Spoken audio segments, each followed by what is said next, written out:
ठीक है। बिस्मिल्लाहिर्रहमानिर्रहीम। आप देख रहे हैं फ्री हिट और मैं हूं आसिफ खान और आज एक नए चेहरे के साथ आपके सामने हूं जिसको आप सब पहचानते हैं। ज़्यादा वक्त नहीं लूंगा मैं, नाम ही इनका काफ़ी है। बहुत मासूम आदमी है, 11th आवर पे हाथ में आते हैं, बेहतरीन शख्सियत के मालिक हैं, इनका नाम है। बाकी भी हम बातें करेंगे। आज क्या क्यों इनको लेके आए ये सवाल आपके जहन में जरूर होगा, क्योंकि ये तो पॉलिटिक्स की जो दुनिया है उसके बहुत बड़े खिलाड़ी हैं। लेकिन हम इनको इसलिए लेके आए कि आप इनको स्पोर्ट्स के शोज करते भी देखते हैं, जो हर लम्हा पुरजोश ARY न्यूज से होता है उसको बहुत अच्छी तरह से ये करते हैं, तो इसलिए इनकी वो पहचान भी है। तो वसीम बदामी, बहुत शुक्रिया। अस्सलाम वालेकुम। मेरे दोनों साथी भी आपको खुशामदीद कहते हैं। जी वालेकुम सलाम आसिफ भाई, तनवीर भाई, शादाब भाई, तीनों को बहुत सलाम और खुशी हो रही है आपसे बहुत अरसे बाद आसिफ भाई इस तरह बात करके। वैसे तो आपसे रब्ता रहता है। बस ये है वसीम के लोगों को पता हो माशाल्लाह जिस तरह से आपने काम किया। मैं तो कोई 15 साल हो गए हमें साथ देखते हुए। वो दिन भी मुझे याद है कि जब स्टॉक की या आप रिपोर्टिंग करने जाते थे बिजनेस प्लस टीवी के लिए, तो जरा थोड़ा सा आगाज बताएं। फिर आप ARY न्यूज में न्यूज कास्टर के तौर पे, और फिर तो सिलसिला माशाल्लाह चल ही रहा है। हाँ आसिफ भाई, ऐसा था कि बस बिजनेस प्लस में हमारा जाहिर है साथ रहा और हम रोजाना की बिना पर हमारी मुलाकात होती थी। बिजनेस प्लस में तो हम ऐसे ही चले गए थे कि बस हम, एक टाइम था कि मैं CV लेके हर चैनल पे जाता था सीवी देने के लिए। तो मुझे याद है बिजनेस प्लस गया था तो रिसेप्शन पे एक साहिबा थी, उनको मैंने अपनी CV दी थी। थोड़े दिनों बाद यार जो पैसे दे दो नौकरी दे दो। इस तरीके से हमने बिजनेस प्लस में काम शुरू किया था और बिजनेस प्लस से फिर ARY का सिलसिला यूं हुआ था कि, तो आसिफ भाई वो बिजनेस प्लस में आपको पता है हमारे कॉलीग थे मुश्तबा, शायद आपको याद है। तो हफ्ते का दिन था, कराची स्टॉक एक्सचेंज है वो हफ्ते के रोज, उस जमाने में कराची स्टॉक एक्सचेंज होता था, पाकिस्तान स्टॉक एक्सचेंज हो गया। तो KSE हफ्ते के दिन बंद होता था, तो फिर हमारा काम भी जरा हल्का होता था। तो मैं जरा बोर हो रहा था ऑफिस में। ये बिजनेस प्लस से ARY के सफर की दास्तान है। तो मैंने वो कॉर्नर पे जहां हमारे दोस्त फैसल अयूब बैठते थे, मुझे याद है, उनके फोन से फोन मिलाया था मुश्तबा को। मोबाइल से फोन नहीं मिलाया था इसलिए कि वो पैसे वैसे कट जाते थे बहुत। तो मैंने उनके फोन से मुश्तबा मिलाया कि तो मुश्तबा ने मुझे बताया यार ये ARY वाले जो ऑडिशन देने आया हूँ। तो मुझे याद है मैंने उसको कहा था, मैंने कहा यार ये ऑडिशन सब ऐसी ड्रामेबाजी होती है, होना वाना कुछ होता नहीं है, तो किधर इतना टाइम खराब कर रहे हो, तो छोड़ो मैं तुम्हें पिक करने आ रहा हूँ। So I went to pick मुश्तबा। जब मैं वहां गया तो मुश्तबा ने बताया कि थोड़ा सा टाइम लगेगा। तो मुझे भी जरा ख्वाहिश हुई कि यार चलो ऊपर जाके जरा देख लें कि टीवी चैनल दिखता है कैसे। ऑडिशन देने का कुछ नहीं सोचा था, मैं चलो देख लें जरा। तो मैं चला गया ऊपर मुश्तबा को। अब जब वहां मैं गया हूँ तो वहां तो एक जम्मे गफीर था, लोग, खवातीन, बच्चे, बूढ़े, जलसा था वहां पे पूरा। तो बहरहाल जब मुझे लगा कि यार यहाँ तो बड़ा इंतजार करना पड़ेगा, तो मैंने कहा कि इंतजार तो कर ही रहा हूँ, तो मैंने भी नाम लिखवा दिया। मैंने कहा यार मैं भी ऑडिशन देना चाहता हूँ। जहन में मेरे रहता है कि अभी मुश्तबा फ्री हो जाएगा तो मैं उसको लेके चला जाऊंगा, नाम लिखवाने में क्या है। मैंने नाम लिखवा दिया इस यकीन के साथ कि मेरी बारी अगले 3-4 घंटे तक तो आनी नहीं है, लेकिन नाम लिखवाने में क्या अर्ज है। हुआ ये कि जब मैंने शहीद आरिफ जो 18 में शहीद हुआ, वो आए और आरिफ भाई ने आवाज लगाई कि भाई आप लोगों में से टीवी एक्सपीरियंस है कुछ लोगों का जो ऑलरेडी टीवी पर आते हो। हमने 5-6 प्रोग्राम कर रखे थे बिजनेस प्लस में, हमने फौरन हाथ खड़ा कर दिया। तो उन्होंने कहा भी टीवी वाले एक्सपीरियंस वाले जितना वो अलग आ जाए जरा। तो हुआ ये कि वो जो 1500 की लाइन थी, एक अलग लाइन बन गई 15-16 लोगों की, 1500 से 15 लोग। हम 15 वाली लाइन में आ गए। मैं उम्मीद थी कि यार ये तो ऑडिशन अभी हो जाएगा हमारा, तो फौरन तो हमने कहा चलो ऑडिशन का तजुर्बा करने में क्या अर्थ है, जब आई गए तो हमने वहां ऑडिशन दे दिया। थोड़े दिनों बाद कॉल आ गई और फिर वो एक और ऑडिशन हुआ, फिर एक और ऑडिशन हुआ। इस तरीके से हम बिजनेस प्लस से फिर ARY न्यूज में गए। अब तो तजुर्बात नहीं चल रहे ना, अब तो सेट हो गए, अब तो भाई इंसान सीखता रहता है, चल रहा है, अल्लाह ताला ने बस सिलसिला। लेकिन भाई वो मैंने एक सुना था आपके मुतालिक, वो कौन सा जो कहता था आप एंकर नहीं बन सकते, तो नाम बताएं जरा। अच्छा जरा सच्ची बात है, मुझे वाकई उनका नाम, मैं उन साहब को नाम मुझे नहीं मालूम, लेकिन मैं ज्यादा फिर इसकी तकरार इसलिए भी नहीं करता कि मुझे यकीन है उन्होंने कोई बदनीयती से नहीं कहा होगा। लेकिन मैं बात इसलिए बताता हूँ लोगों को, खुदा ना खास्ता किसी को नीचा दिखाने के लिए नहीं या अपना आप दिखाने के लिए, सिर्फ लोगों को बताने के लिए कि अक्सर ऐसा होता है कि हम किसी एक आध कमेंट से बहुत डिसहार्ट हो जाते हैं। तो मैं इसलिए वाकया बताता हूँ कि भाई ऐसा हुआ था कि एक बड़े चैनल में एक साहब ने मुझे वाकई उनका नाम नहीं पता, एंड चूंकि मैं उनको नहीं जानता था, मैं एक रेफरेंस उनके पास गया था। तो उन्होंने मुझे कहा था कि मियाँ ऐसे एंकर नहीं होते, मुझे पता है, मेरा बड़ा तजुर्बा है, तुम कुछ नहीं कर सकते, जाओ अपना टाइम खराब कर रहे हो। तो कमेंट्स आते रहते हैं, बंदे को दिल नहीं छोड़ा करना चाहिए। अच्छा, इससे पहले कि तनवीर सवाल करें, इससे पहले कि सवाल अगला हो, मैं ये बता दूं कि तनवीर के पास आपके लिए हॉट सीट का पूरा सामान है। बिल्कुल एंड में, अच्छा। जो आप करते हैं ना, जो आप हर अच्छा। लम्हा पुरजोश में करते हैं ना बिठा के फायर, वो अच्छा। तनवीर करेंगे, उसके लिए आसिफ तैयार भाई, आसिफ भाई अल्लाह हॉट सीट पे वसीम भाई ने बिठा बिठा के बड़े सवालात किए इन लोगों को, और लोगों को बड़ा परेशान हुए लोग जब आके बैठते थे ना शो में तो बड़े खुश होते थे, लेकिन जब लास्ट ब्रेक आता था ना तो हम उनको कहते कि आपने बड़ा जितना एंजॉय करना था कर लिया। अब जो आपके पास सवालात आने ना तो आप यकीन नहीं करेंगे, वसीम भाई को इस चीज का आइडिया नहीं, ये जितना आइडिया मुझे और बासित भाई को होता था, वो जब ब्रेक होती थी ना तो वो 25 दफा हमसे क्वेश्चन करते थे, यार क्या सवाल होंगे, यार क्या पूछा जाएगा, कोई सवाल तो नहीं हो गया। हमने बोला कि आप जाएंगे तो आपको पता चलेगा, आधे से ज्यादा कंफ्यूज हम कर देते थे वहां पे। अच्छा कैसे आप लोगों ने वसीम भाई, बदनाम किया, बस देखें यार, पता नहीं बस। मासूम वसीम आदमी भाई, है, ये मासूम आदमी है। हाँ मैं वही कहने लगा था, ये जो मासूमाना आपने जो वर्ड आपने ये आपका चला इतना ज्यादा, ये किसी प्रोग्राम में बोलते बोलते आपने कोई ऐसी माइंड में आया, आपने बोला, उसके बाद प्रोग्राम चला तो क्लिक हो गया, या कोई वजह थी, या खुद आपने ये शुरू किया? हाँ मैं इसका बताता हूँ। अच्छा पहले तो तनी में ऑनेस्ट टू गॉड आपको इस बात का अंदाजा होगा शायद कि यकीन माने कोई भी गेस्ट सामने बैठा हो, मैं इस पर कसम खा सकता हूँ कि अल्लाह ना करे किसी को भी रिडिक्यूल करना मकसद नहीं होता कि यार ये आए, बिल्कुल ये तो आप अल्लाह बहुत माफ दफा करे, जो बोल कि चुके इज्जत हैं जिल्लत पहले देने भी, वाली अल्लाह ताला की जात है। हाँ ये होता है कि सवाल जो है वो सख्त से सख्त हो सकता है, डिसेंसी कॉम्प्रोमाइज नहीं होनी चाहिए, तो ये बिल्कुल मेरा ये ज़हन होता है कि यार किसी की बेइज्जती नहीं करनी, अल्लाह माफ करे, ये ज़हन में नहीं होता। सवाल आप कर सकते हैं जो चाहे, लेकिन में डिसेंसी कॉम्प्रोमाइज नहीं होनी चाहिए। अच्छा ये जो आपने मासूमाना वाली जो बात की है ना, ये ऐसा था कि जब मैंने 11th आवर शुरू किया था ना, वो इत्तेफाक से शुरू कर दिया था। आसिफ भाई जानते हैं जैस्मीन मंजूर साहबा हमारी कॉलीग भी थी बिजनेस प्लस पे, उन्होंने यार वो ये प्रोग्राम था 11th आवर विद जैस्मीन मंजूर, उन्होंने रिजाइन कर दिया। तो मुझसे चैनल ने कहा कि जब तक हम नया होस्ट हायर करें तब तक आप ये प्रोग्राम करें, तो मैं शुरू कर दिया प्रोग्राम होस्ट करना। तो जाहिर उम्र बहुत ही कम थी, यानी आज से 10 साल पहले की बात है। तो ये हुआ कि मेहमानों ने ना बड़ा मजाक उड़ाना शुरू किया कि ओ जी छोड़े जी, वो आप कल के बच्चे हैं जी, ओ जी आपकी उम्र क्या है जी, वो आपकी उम्र से ज्यादा हमारा तजुर्बा है, ओ यार आप सवाल करेंगे, हम इन सवालों के जवाब, ये सिलसिला शुरू हो गया। मैं जरा सटपटाया कि यार ये क्या बात है कि मेहमान जो है वो सवाल का जवाब देने के बजाय मेरे पे सवाल उठा देता है, और मेरे भी किसी सवाल पर सवाल नहीं उठाता, मेरी उम्र पे सवाल उठा देता है, कहता है आप तो बेवकूफी की बात कर रहे हैं। मुझे उसका हल ये लगा कि मैंने फिर अपने 2-4 प्रोग्रामों के बाद ना मेहमानों को सवाल करने से पहले खुद कहना शुरू कर दिया कि सर ये जो मैं अगला सवाल कर रहा हूँ ना, बड़ा बेवकूफाना सवाल है, लेकिन इसका जवाब दे दीजिएगा सर, आप ये ना कहिएगा कि सवाल बड़ा बेवकूफाना है, मैं खुद ही कह रहा हूँ बेवकूफाना है, आप जवाब दे। ये मैंने 1-2 प्रोग्राम किया, फिर मुझे लगा कि बेवकूफाना जरा थोड़ा सही लफ्ज नहीं है, तो मासूमाना कह दिया, कहीं सुन रखा था, मासूमाना कह दिया, तो खब भूल गया। अगले दिन मेरी मुलाकात हुई इकबाल भाई से, जो यार भाई के जो हुनर है, सलमान इकबाल साहब के वालिद हाजी इकबाल साहब। उन्होंने मुझे कहा, वो रहू भाई के साथ बैठे थे, उन्होंने मेमनी में आपस में बात कर रहे थे, और रहू भाई से कहने लगे कि ये कल कोई जुमला इस्तेमाल कर रहा था, यार तू क्या कह रहा था कल, क्या कह रहा था, कौन सा सवाल? मैंने कहा जी मासूमाना सवाल। कह रहे हाँ। तो इकबाल भाई ने मुझे कहा ऐसा कर, तू ना ये सवाल ना, ये जुमला ना अपना ले, ये जुमला तेरी पहचान बन जाएगा। तो मैंने कहा इकबाल भाई ये जुमला क्या, ये क्या पहचान बनेगा? कर ले। मैं कर लेते हैं, करने में क्या अर्ज है, कर लिया हमने। एंड इकबाल भाई वाज 100% राइट। ये बैकग्राउंड है इसका। वसीम भाई, ये जो आप एक बात पूछना चाह रहा था कि जब आप ये वन मैन आर्मी बने हुए हैं, तो आप एक 11th आवर शो भी कर रहे हैं, आपने हर लम्हा पुरजोश क्रिकेट वाला भी किया, फिर साथ में ये रमजान ट्रांसमिशन भी आप कर रहे हैं, तो मैं ये पूछना चाह रहा हूँ, सुबह उठा नहीं जाता या निदा पाशा अभी भी मॉर्निंग शो सही कर रही है? वही रह गया। हाँ समझ आ गया मुझे यार। और एक वक्त में एक जमाने में मुझे तजवीज बड़ी संजीदगी दी गई थी, कुछ मॉर्निंग शो और ये वो, तो मेरी लॉजिक ये रही है कि यार ट्राई करने में क्या हर्ज है, हर चीज ट्राई कर लेनी चाहिए। जब रमजान ट्रांसमिशन का पहली मर्तबा कहा गया, तो मैंने कहा था कि भाई कहाँ जुनेद जमशेद साहब, वो एक रिलीजियस स्कॉलर, ये वो, कहाँ मैं, मतलब मेरा कोई क्या।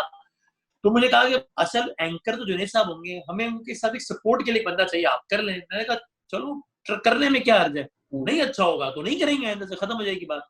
स्पोर्ट्स में किस तरीके से है, वो दुबई में हमारा एक प्रोग्राम होता था स्पोर्ट्स रूम, तो वो उसमें लिंक्स पे पैकेजेस चलते थे, लिंक्स दिए जाते थे और पैकेजेस चलते थे। तो उसमें मैंने कहा कि यार ये लिंक्स अगर मैं रिकॉर्ड करा दिया करूँ तो ऐसा कोई सिलसिला हो सकता है? उन्होंने कहा चलें आप कर दें। तो हम न्यूज एंकरिंग के साथ एक्स्ट्रा टाइम में वो रिकॉर्ड कर लेते थे। स्पोर्ट्स रूम पे अभी भी होता है, ज़ाहिर है नजीब बड़ा जबरदस्त वो करते हैं। तो उस तरीके से तो बस ये ऐसा हुआ कि बस मैंने सोचा ट्राई करने में कोई हर्ज नहीं है। अल्लाह ताला ने इज्जत रख ली, बस शुक्र है अल्लाह का, जैसा तैसा हो गया, हो रही। अच्छा, क्या मजा इसमें ज्यादा आता है हर लम्हा पुरजोश में या 11th आवर? हर लम्हा पुरजोश में। अगर चूज करना पड़े तो क्या करेंगे? बड़ा मुश्किल सवाल है, पता है ये बड़ा मुश्किल है। जब लोग पूछे ना एक वो है। अच्छा, अब जाहिर है शान रमजान बड़ा हेक्टिक होता है बड़ा, लेकिन इसमें आपको एक कल्बी सुकून भी होता है कि यार शायद हम तो बड़े गुनाहगार, बहुत ही गुनाहगार आदमी है, लेकिन शायद कोई एक बात जो हम भी अपनी तरफ से नहीं कह रहे, कहीं सुन रखी या पढ़ रखी, वो लोगों तक पहुंचा रहे हैं। शायद उस एक बात से जो इतने लोग देखते हैं उनमें से किसी एक ने 1 सेकंड के लिए अमल कर लिया तो शायद हमारे लिए आखिरत में कुछ बेहतरी का सामान हो जाए। वो एक बड़ी बड़ी इंकरेजमेंट होती है। बाकी आसिफ भाई अगर मुझसे पूछे तो मैं हर लम्हा पुरजोश का बड़ा इंतजार कर रहा होता हूँ कि यार कब आएगा, और एक अलग एक बड़ा जबरदस्त, it's a very good change हर लम्हा पुरजोश। ज़ाहिर है पाकिस्तान की पॉलिटिक्स और ये वो तो 11th आवर वो चीज थी कि जिससे मैंने इस करियर का आगाज किया था जर्नलिज्म का बाकायदा। तो उसका अपना एक मजा है। It is very difficult to answer frankly, लेकिन 11th आवर ज़ाहिर है साल में ज्यादातर हिस्सा मैं वो कर रहा होता हूँ, ज्यादा आदत उसकी है। आसिफ भाई उसमें मैं पूछना चाह रहा हूँ, ये एक म्यान में 2 तलवारें किस तरह हैंडल करते हैं आप? हमें तो 14 साल हो गए, हमसे तो नहीं संभलते ये तंजीर, और बासिफ भाई की अपनी क्लास है। भाई ये इसमें मेरा कोई कमाल नहीं है, ये सब लोग बड़े हैं। बस हम अल्लाह का शुक्र है कि कैमरामैन हो, हमारा ऑफिस बॉय हो, हमारा पियोन हो, या हमारे गेस्ट हो, या हमारे प्रोग्रामिंग हेड हो, भाइयों की तरह हंसते हंसते सारा काम करते हैं। और ये तनवीर भाई सामने गवाही देंगे इस बात की, बड़ा जबरदस्त जो है वो एक माहौल होता है सेट में, चल जाता है अल्हम्दुलिल्लाह। इसमें कोई कमाल नहीं है, बस ये हो जाता है। हर चीज बड़ी जबरदस्त होती है, बड़ा मजे के साथ गुजरता है, बहुत मजा आता है। लेकिन पहले शो से लेकर आखिरी शो तक वसीम भाई मुझे ये बोलते रहते हैं कि तू मानेगा नहीं किसी की बात, तू अपनी ही चलाता रहेगा बस हर टाइम। तो क्या गलत तो नहीं कहते, गलत तो नहीं कहते। वसीम भाई यार ये बताइए कि आपने वो जो सिंध का शहजादे हमने किया था, आप मेरी टीम के मेंटोर थे, तो किसी ने बोला था यार मैच खेलना, मेंटोर ने, आप क्या हुआ, आप खेले नहीं? आपने क्या इरादा कैंसिल कर दिया था? हार्ड बॉल ज्वाइन नहीं करते क्या? भाई क्रिकेट का शौक बहुत है। अच्छा, मैं तो बल्कि कहता भी था, मुझसे पूछते हैं ना लोग कि यार आपने कैसे है जर्नलिज्म की, तो मैं कहता था कि भाई इन शौक की बुनियाद पर फैसला नहीं करना चाहिए, वरना मुझे बड़ा रंगे बॉलर हफ्ते क्रिकेट खेलने के बाद मुझे अंदाजा हो गया कि भाई अपने बस की बात नहीं है, तो बस इसको शौक की तक ही रखो। तो क्रिकेट खेलने का शौक तो आदि बहुत है, हार्ड बॉल तो नहीं खेली जाती अपने से भाई, तो कभी कभी टेप बॉल खेल लेते हैं हल्की फुल्की। आपके साथी एंकर्स के बारे में बताऊं मैं आपको, जो हमारे साथ साथ चले, शाहजेब, शहजाद, ये दोनों बहुत अच्छी क्रिकेट खेलते थे। हाँ, ये दोनों बहुत ज्यादा खेलते थे, लेकिन उन्होंने बहुत अच्छी खेलते हैं। फाद मुस्तफा बहुत अच्छी खेलते हैं। हाँ, फाद भाई तो बहुत ही जबरदस्त। फाद भाई, अदनान सिद्दीकी, वसीम भाई, ये कामरान जिलानी, ये सब बड़ा अच्छा खेलता है। वसीम भाई की दोस्ती मुबशिर लुकमान साहब से बड़ी है। बस हो गया, जवाब हो गया। है वसीम भाई।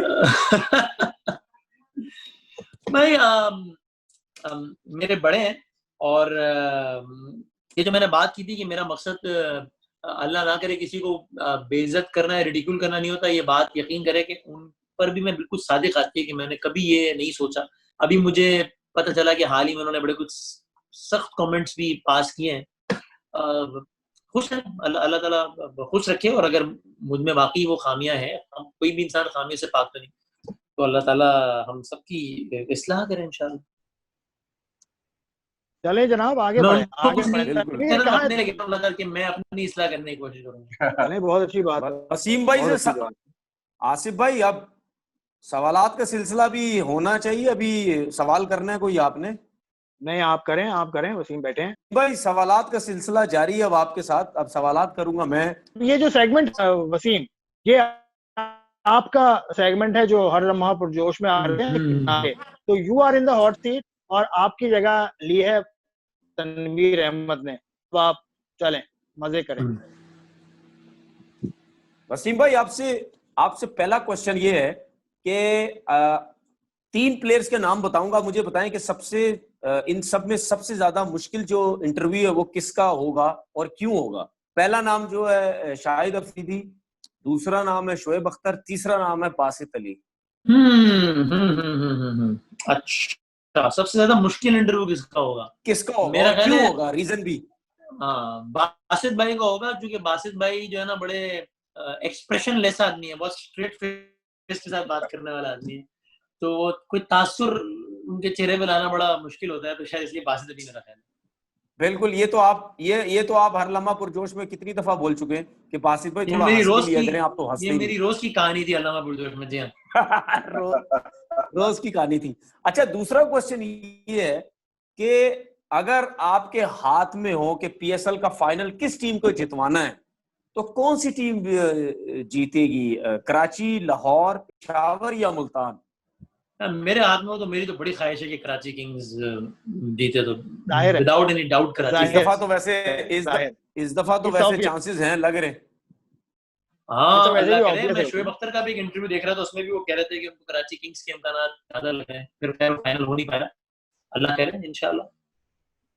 वसीम भाई, तीसरा क्वेश्चन ये है कि आपका फेवरेट प्लेयर कौन है? इमरान खान, जावेद मियांदाद या वसीम अकरम?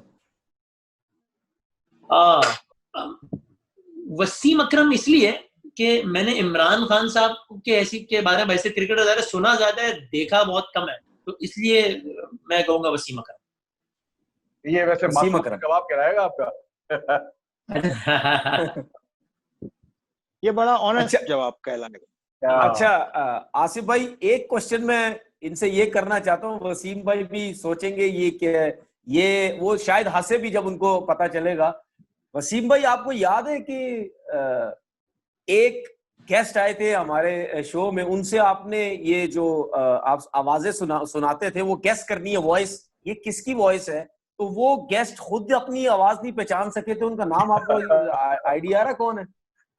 यार हाँ, एक हुआ था, ये किसके साथ हुआ था यार, याद करें आप। महमूद साहब के साथ तो नहीं हुआ था? महमूद साहब थे, महमूद असलम के साथ उनके साथ हुआ था ये। उनको उनकी अपनी आवाज सुनाई और वो कहने लगे ये सुनी हुई है। मैंने कहा देखिए इस आदमी को आप जानते हैं ना? कह रहे हाँ मैं जानता हूँ इस आदमी को, लेकिन आवाज पहचान नहीं सके। और वो कौन थे तनवीर भाई जो अपनी बीवी की? हाँ, वो थे हामिद मीर साहब, जो अपनी बेगम की आवाज नहीं पहचान सके थे। हामिद मीर साहब, उसमें बड़े खबर दे रहा हूँ एक्सक्लूसिव के, जैसे ही वो इंटरव्यू खत्म हुआ तो मीर साहब का फोन बजा और मैंने मीर साहब के चेहरे पर एक एक्सप्रेशन आता और एक जाता देखा, वो उनकी बेगम का फोन था। फिर उसके बाद चरागों में रोशनी रही, उसके बाद क्या हुआ? चले यार शादाब, अब इस महफिल को हम समेटें। आपका कोई आखिरी सवाल हो तो वो करें, फिर वसीम को इजाजत दें। इनको बहुत सारे काम इनके लगे हुए हैं, इन्होंने बताया। मेरा आखिरी सवाल यही है, उनके बाद टाइम बड़ा कम है। बड़ा शिकार करते हैं आप इसके अंदर अपना सियासतदानों का। क्रिकेट में किसी का शिकार किया है आपने अभी तक, तो आपको लगता हो कि यार मजा आया ऐसे शिकार करके? मतलब मुझे कुछ इंटरव्यूज क्रिकेटर्स के करके बहुत मजा आया है शादाब भाई। मतलब यूसुफ भाई आए थे वहां पे, लाला आए थे, अभी मैंने शोएब अख्तर का इंटरव्यू किया है जो ईद पे चलेगा।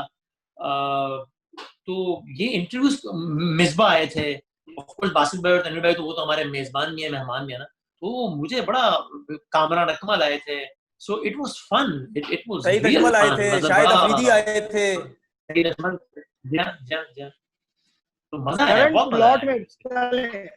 चलें वसीम, बहुत बहुत शुक्रिया आपका, तनवीर और शादाब आपका भी। वसीम, आपने खास टाइम निकाला। बस चलते चलते ये बता दें, पाकिस्तान की टीम से उम्मीद है जो इंग्लैंड गई हुई है, और आपका फेवरेट प्लेयर कौन सा है जिसको आप इस सीरीज में खास कर देखेंगे? हाँ, अब मेरा वो कहते हैं ना, वो शेर है ना, है दलीलें तेरे खिलाफ मगर सोचता हूँ तेरी हिमायत में। तो पाकिस्तान टीम का मुझे वाला मामला लगता है कि मुझे उम्मीद नहीं लगती ज्यादा, लेकिन मेरी ख्वाहिश बहुत है। और बाकी मुझे मेरी जो थोड़ा बहुत जो मेरा ख्याल है उसमें मुझे बाबर आजम बहुत एक क्लासी बैट्समैन लगता है, जिसको मुझे लगता है it's always a treat to watch him playing. So yeah, Babar आजम। चलें यार, बहुत अच्छी चॉइस है आपकी, पाकिस्तान के ही नहीं बल्कि दुनिया के इस वक्त अव्वल के बैट्समैन है बाबर आजम। तो हम दुआ करते हैं कि पाकिस्तान की टीम अच्छी करे। हम ये भी दुआ करते हैं वसीम कि आपका करियर भी इसी तरह से बगैर किसी रुकावट के, बगैर किसी बाउंसर के और बगैर किसी यॉर्कर के जो आपको तकलीफ दे, उसके गुजरता रहे। एक मरतबा फिर बहुत बहुत शुक्रिया। बस कि अल्लाह आपने ताला ज्वाइन इज्जत किया। रखे और ऐसी सिलसिला चलाता रहे, बस आप दुआ कीजिएगा। थैंक यू वसीम भाई, thank you thank very you. Much. Thank you Wasim भाई।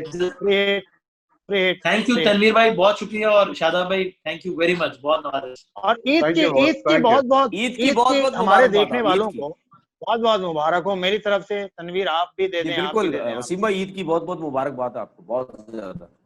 जज़ाकल्लाह। आप लोगों को भी, आप और आपके देखने वालों को भी बहुत बहुत मुबारकबाद ईद। Thank you.